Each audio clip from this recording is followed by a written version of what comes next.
에는 참 우리 사람들이 인류가 하나가 되지 못하고 이 분열과 다툼과 갈등이 아주 멈추지 아니하고 계속되고 있는 것을 볼 수가 있습니다. 왜 참 이 모든 사람들이 좀 하나가 되지 아니할까? 왜 다투고 싸울까? 왜 시기하고 질투할까? 특별히 이제 우리가 흔히 이제 자주 쓰는 그 표현 가운데 이 진영 논리 혹은 흑백 논리로 이렇게 양극화되어 있는 우리 한국 교회나 또 혹은 이 나라 이 민족을 보면서 참 마음 아플 때가 많이 있습니다.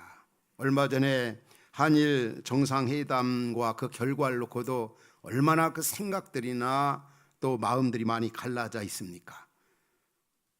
어떤 옳고 그름을 떠나서 자기 편이고 자기에게 속한, 흔히 얘기하는 뭐 학연이다, 지연이다, 혈연이다 하면 옳고 그름을 떠나서 무조건 어떤 진영 논리로 빠지는, 그리고 어떤 중간 지점이 없는 어떤 흑백 논리로 이 양극화되어 있는 이런 이 한국 교회 혹은 이 나라, 온 세계 현실을 보면서 어떻게 하면 좀 이 땅에 있는 모든 사람들이 하나됨 속에서 행복하게 살아갈 수가 있을까, 그런 생각 들 때가 참 많이 있습니다.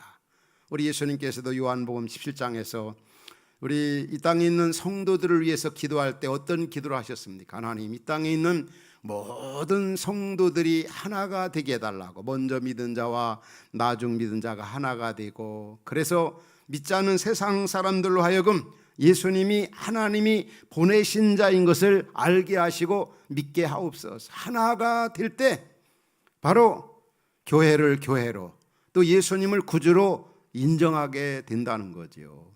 어느 한 형제가 저한테 그런 질문을 해요.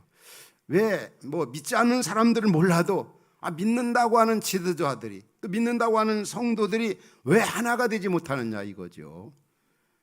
서로 어떤 다르다는 것, 어떤 차이가 있다는 것.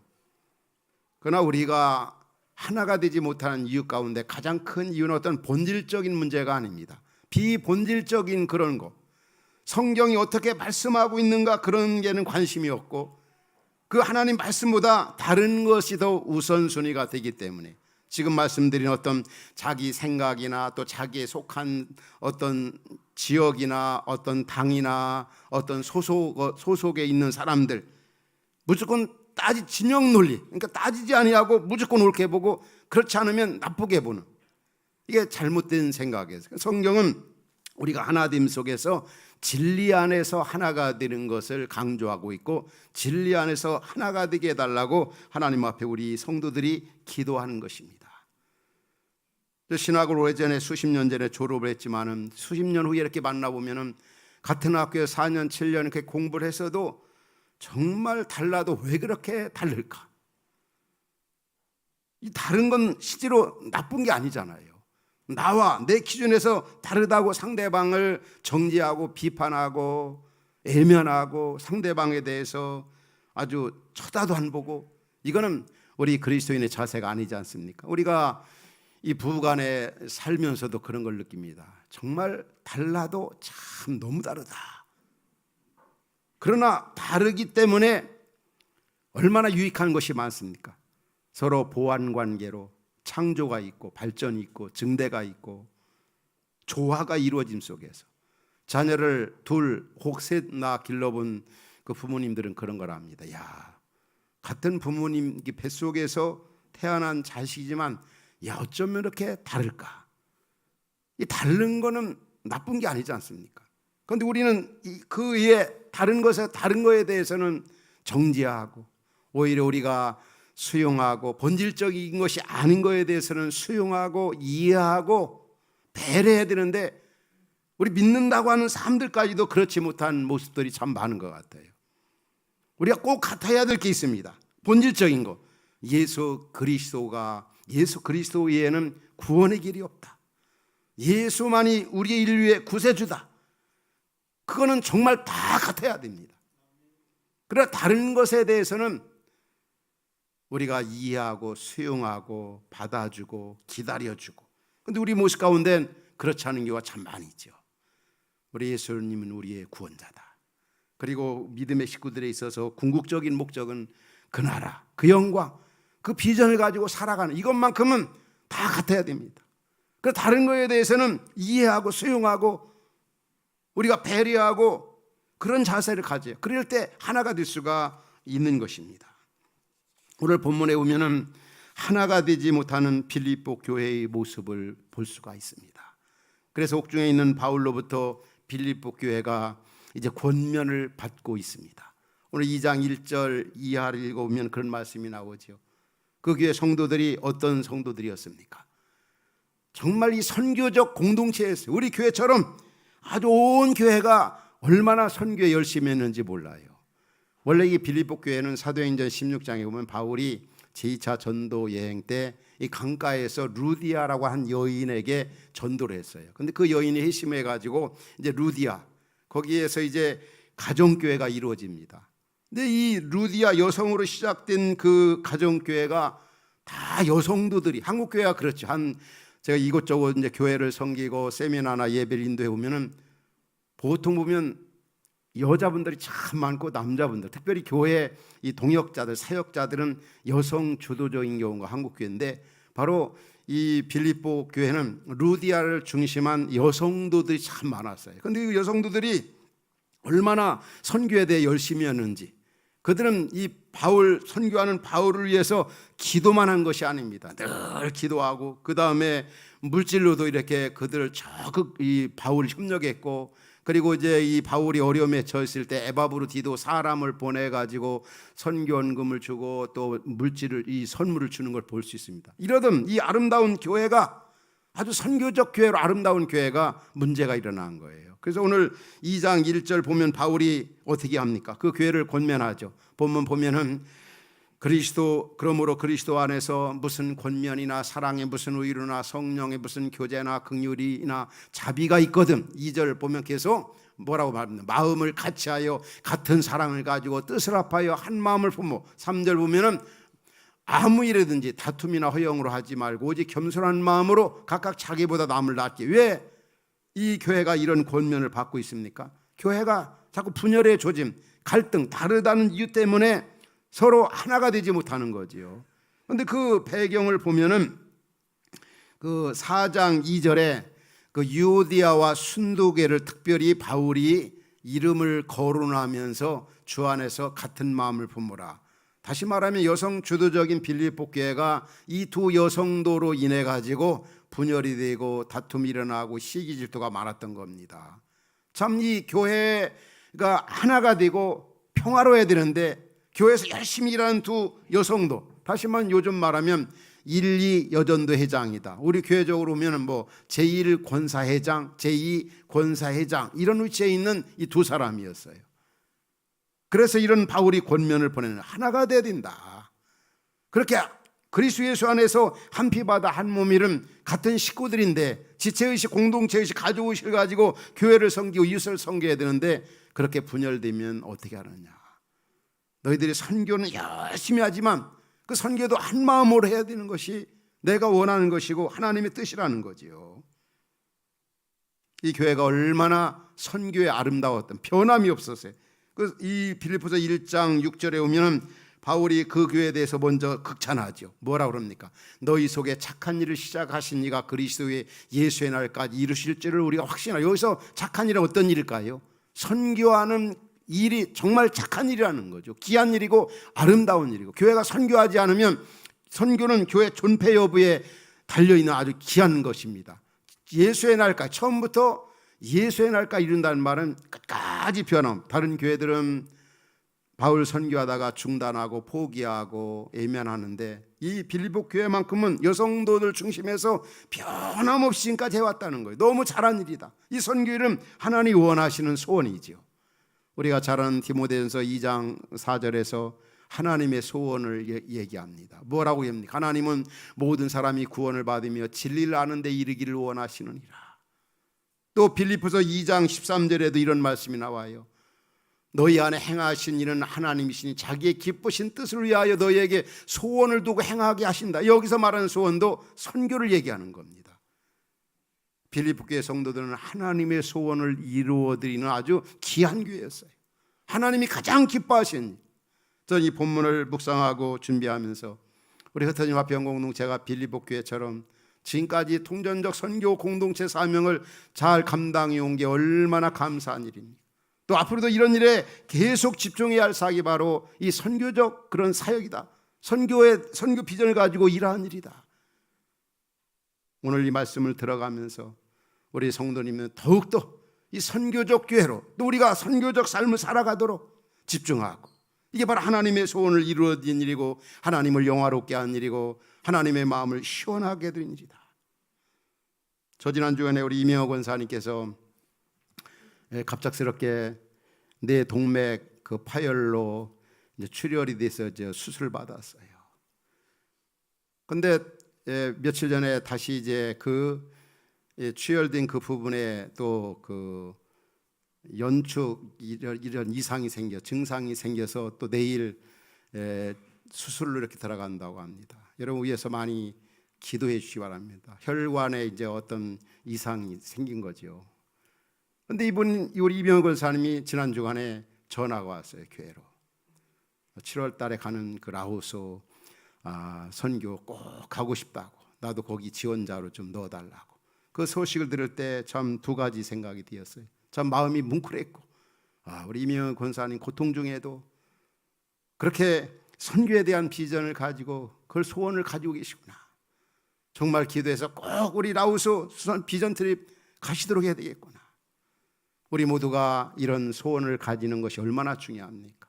선교에 대한 그 비전, 이 아름다운 이 선교 공동체, 이 빌립보 교회. 그런데 여기 문제가 바로 하나 되지 못한 모습, 분열되는 모습. 이게 교회 공동체가 이런 모습이 나타나서는 안 되는 거죠. 그래서 하나 되는 길을 바로 옥중에 있는 빌립보 교회 성도들에게 바울이 권면하고 있습니다.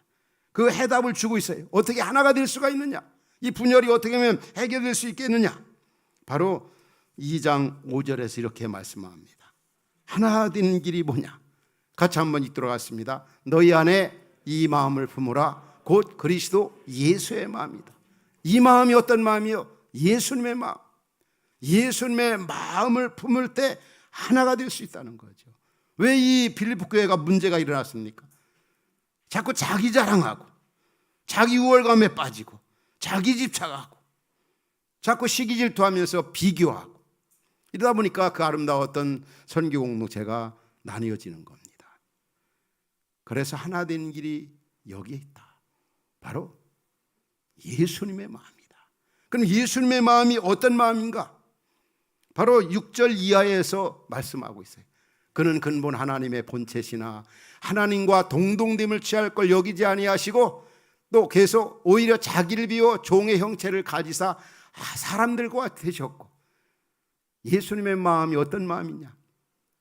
하나님됨을 포기하셨다는 거죠. 인간 구원을 위해서 하나님 되심을 내려놓으시고 자기를 낮추시되 십자가를 지기까지 자기 자신을 낮추셨다. 이게 바로 예수님의 마음입니다. 여러분 하나가 되기를 원하십니까? 예수님의 마음을 가지십시오. 예수님의 마음은 어떤 마음입니까? 자신의 내려놓음, 자신의 그 포기, 자기 희생, 십자가를 지기까지 자기 예수님이 하나님께 복종했어요. 하나님을 포기하셨어요. 사람의 몸을 입고 이 땅에 오셨다. 우리는 말로만 하나가 되게 하옵소서, 하나가 되게 하옵소서. 그렇게 한다고 하나가 되는 게 아닙니다. 부부간에도 마찬가지입니다. 직장에서도 마찬가지고 자녀들과의 관계도 마찬가지입니다. 하나 되게 하옵소서. 예수님 마음 가져야 된다. 그 예수님 마음은 희생, 포기, 내려놓음, 헌신.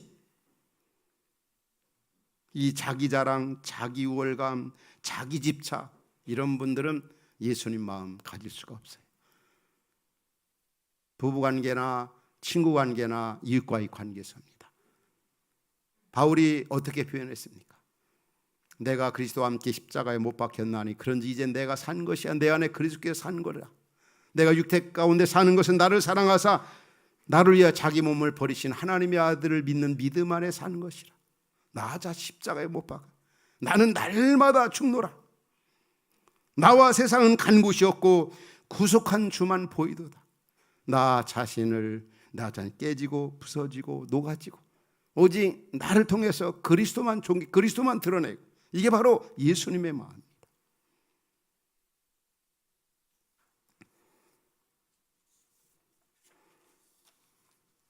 예수님의 마음을 품을 때 우리가 얻는 축복이 뭐겠습니까?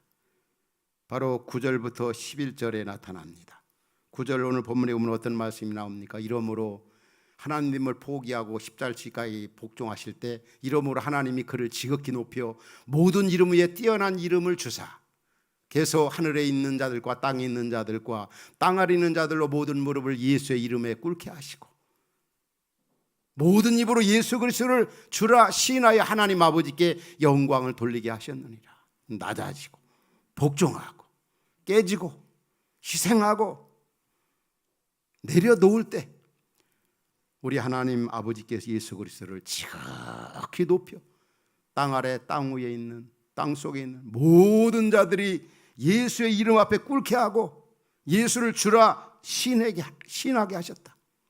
역사 이래로 예수님만큼 영광 존귀, 예수가 주 되심을 인정받은 사람 이 인류 역사상 누가 있습니까? 예수 외에는. 십자가를 지기까지 하나님을 포기할 때 예수님 마음이 이런 마음인 거죠. 예수님께서 우리에게 이런 말씀이 있죠. 높아지고자 하는 낮아지고, 낮아지고자 하는 자는 높아진다. 남을 섬기고자 하는 자는 섬김을 받는 자가 되고, 섬김을 받는 자가 되려고 하는 사람은 남을 섬기는 자가 된다. 그리고 우리 기독교를 이 파라독스, 역설적인 종교라고 말하지 않습니까? 우린 예수님이 낮아질 때 얼마나 높아졌습니까? 바로 예수 그리스도의 마음을 품고 살아갈 때 얻는 은혜가 바로 우리 하나님 아버지가 우리를 높여주신다는 것, 크게 사용하신다, 큰 영광으로 갚으신다는 거죠. 또 무엇보다도 예수 그리스도의 마음을 품을 때 하나가 될 수가 있는 거예요. 우리가 교회의 속성을 이야기할 때 몇 가지 중에 이 다양성과 통일성을 얘기합니다. 우리 교회에 모여지는 식구들이 얼마나 다양합니까? 다양성 속에 통일성, 하나가 된다. 이건 기적이 있을 수가 없어요. 그러나 우리는 다 예수님의 마음을 품을 때 유니티가 하나, 통일성이 이루어지는 거죠. 가정도 마찬가지, 여러분이 생활하는 직장도 마찬가지입니다. 너한테 맞추라 나한테 맞추라가 아닙니다. 다 예수님의 마음. 예수님 마음은 항상 다른 사람을 나보다 낮게 생각하고, 먼저 이웃을 생각하고, 남을 생각하고, 아내를 생각하고, 자녀를 생각하고, 어려운 힘든 사람들을 생각하고, 이게 바로 예수님의 마음, 이게 바로 하나가 되는 길입니다. 모든 문제 해결이 바로 예수님을 마음을 가질 때 가능합니다. 예수님 마음을 가질 때 얻는 그 은혜가 얼마나 큽니까? 그분의 임재, 그분의 채워주심, 그분의 주시는 그런 놀라운 지혜, 능력, 평안, 기쁨, 모든 문제 해결은 우리 모두가 다 예수님을 품을 때 가능합니다. 예수님을 품을 때 하나가 되고, 예수님의 마음을 가질 때 하나님이 높여주시고, 모든 것들이 다 해결이 되어진다는 것. 그만큼 예수님의 마음 품는 것이, 당연히 예수를 왕으로 모신 우리에게는 그런 마음을 품고 살아가야 되는 겁니다. 빌립보 교회에 문제가 왜 일어났습니까? 너한테 맞추라 나한테 맞추라, 자꾸 인간 기준, 인간 가치가 너무나 팽배하게 만연되어질 때 그런 현상이 나타난 겁니다. 우리가 늘 예수님의 마음, 예수님이라면 어떻게 하셨을까? 그러면 마지막으로 다시 한번 생각해 봅시다. 그러면 우리가 어떻게 하면 좀 예수님의 마음을 품고 살 수 있을까? 그렇게 해야 되는데 안 되거든요. 여러분, 이런 부분에 대해서 좀 고민해 보셨습니까? 내가 어떻게 하면 예수님처럼, 우리 제자훈련 목적 중에 가장 큰 목적이 예수님 닮아가기. 우리 다음 주간부터 우리 고난주간 새벽기도 주제도 예담 새벽기도입니다. 그게 뭡니까? 예수님 닮아가기입니다. 어떻게 하면 예수님 마음 가지고 예수님 닮은 삶을 살아갈 수가 있을까? 여러분, 노력해 보셨습니까? 그렇게 살아보려고. 예수님처럼 말이에요. 예수님 마음 가지고 어떻게 살 수 있을까? 예수님 마음만 가지면 모든 것이 다 해결되고, 기쁘고 힘이 생기고 마음의 평안도 있고. 먼저는 예수 그리스도를 바라보는 겁니다. 예수님을 바라보는 것. 우리 히브리서 12장에 이런 말씀 나오잖아요. 믿음의 주여 또 온전케 하시는 이인 예수를 바라보자. 예수님 쳐다보다. 예수님 바라보자. 예수님이 우리를 위해 십자가를 칠 때 그 앞에 있는 즐거움이 뭐겠습니까? 하늘의 소망 보좌 우편에 앉는 예수님을 바라보며 살 때 그 영광, 그 기쁨, 그 평강 우리 앞에 있다. 또 한 가지가 있습니다. 히브리서 3장 1절에 이런 말씀이 나와요. 그러므로 함께 하늘의 부르심을 받은 거룩한 형제들아, 우리가 믿는 도리의 사도시며 대제사장이신 예수를 깊이 생각하라. 예수님을 좀 깊이 생각하라. 여러분, 무엇을 제일 먼저 생각합니까? 저녁에 잠을 자고 아침에 일어나면 제일 먼저 생각나는 게 뭡니까? 물론 출근 생각도 하겠지만 어떤 분들은 뭐 자식 생각할 수도 있고 남편이나 아내 생각할 수도 있고 어떤 분들은 너무 경제 생활이 힘드니까 돈 생각이 제일 많이 나. 그러나 우리는 제일 먼저 일어나자마자 우리의 구주 예수님, 자나깨나 예수님, 아무 일도 하지 말고 예수님만 생각하라 그런 의미가 아닙니다. 예수님을 좀 깊이 생각하라. 나를 위해 십자가에 고난받고 죽으시고 부활하신 예수님, 나를 위해 생명 바치신 예수님, 나와 세상 끝날까지 항상 함께 하실 예수님, 나를 저 영원한 천국으로 인도하실 예수님, 그 예수님을 깊이 생각할 때 우리가 예수님의 마음을 품고 살 수가 있는 것입니다. 또 한 가지는 바로 예수님 그분을 전적으로 의지하는 겁니다. 의지하는 것 중에 대표적인 것이 있다면 바로 기도하는 겁니다. 기도는 나 자신에 대한 항복이잖아요. 내 힘으로 할 수 있는 거 아무것도 할 수 없습니다. 이 기도할 때, 그분을 의지할 때 그분이 주시는 기쁨과 평화가 있고 그분의 모습을 닮아갈 수 있고 그분의 마음을 가지고 살 수가 있는 겁니다. 출애굽기 34장에 보면 모세가 우리가 아는 바대로 율법을 받으러 갈 때 시내산에서 40주야 물도 마시지 않고 먹지도 아니하고 40주야 금식기도 하고 내려왔습니다. 그런데 모세 얼굴에 광채가 났어요. 광채가. 그런데 그 자신도 그걸 깨닫지 못할 정도로. 왜? 하나님과 교제, 하나님께서 말씀하셨음을 인하여 모세 얼굴에 광채가 났, 기쁨이 충만했다는 거죠. 오늘날도 우리가 이 사악한 세상, 어지러운 세상, 불안한 세상, 분열과 다툼이 끊이지 않는 세상 속에서 정말 예수님의 마음을 품고 사명을 감당하기 위해서는 하나님을 의지하면서 그분께 기도하는 겁니다. 그럴 때 우리는 천사처럼 광채난 얼굴을 하면서 행복하게 살아갈 수가 있는 겁니다. 결론적으로 말씀을 드리고 싶어요. 그럼 예수님의 마음을 품고 사는 것이 구체적으로 뭔가? 성경에 나오는 예를 한번 여러분에게 드리고 싶어요. 이제 나 예수님 마음 품고 살 거야. 예수님 마음 품고 가정생활하고 직장생활하고 교회생활하고 이제 예수님 마음, 예수님 안에 모든 해답이 있으니까 나 예수님 마음 품고 살아야 되겠다. 그게 구체적인 게 뭘까요? 누가복음 10장에 보면은 어떤 율법사가 예수님께 나왔죠. 율법 중에 어느 율법이 가장 큽니까? 그럴 때 예수님께서 마음을 다하고 뜻을 다하고 성품을 하나님 사랑하라. 그리고 네 이웃을 님과 사랑하라. 그러니까 이 율법사가 그럼 이웃이 누굽니까? 할 때 이런 얘기를 해주었습니다. 어떤 사람이 예루살렘에서 여리고로 내려가다가 강도 만나 거의 죽어가게 되었는데 그때 마침 그 당시에 종교 지도자가 제사장이 지나가다가 강도 만나 죽어가는 사람 구하려고 하다가 자기 생명의 위협을 받을까 봐 그냥 지나쳐버렸다. 두 번째, 그 당시에 종교인이라고 하는 레위인이 지나가는데 그 사람 역시도 똑같은 생각을 하고 강도 만나 죽어가는 사람을 외면하고 그냥 지나가 버렸다. 마지막 세 번째, 가장 멸시와 천대를 받는 사마리아 사람이 지나가다가 강도 만나 거의 죽어가는 그 사람 가서 등에 업고 주막, 요즘 말하면 병원으로 데리고 가서 다 치료해주고 하룻밤을 묵고 그를 보호해주면서 떠나면서 그 다음 날에 이 환자를, 이 사람을 좀 잘 더 치료해달라고, 잘 보호해달라고, 그리고 필요한 의료비는 내가 때가 되면 와서 확실하게 갚겠다.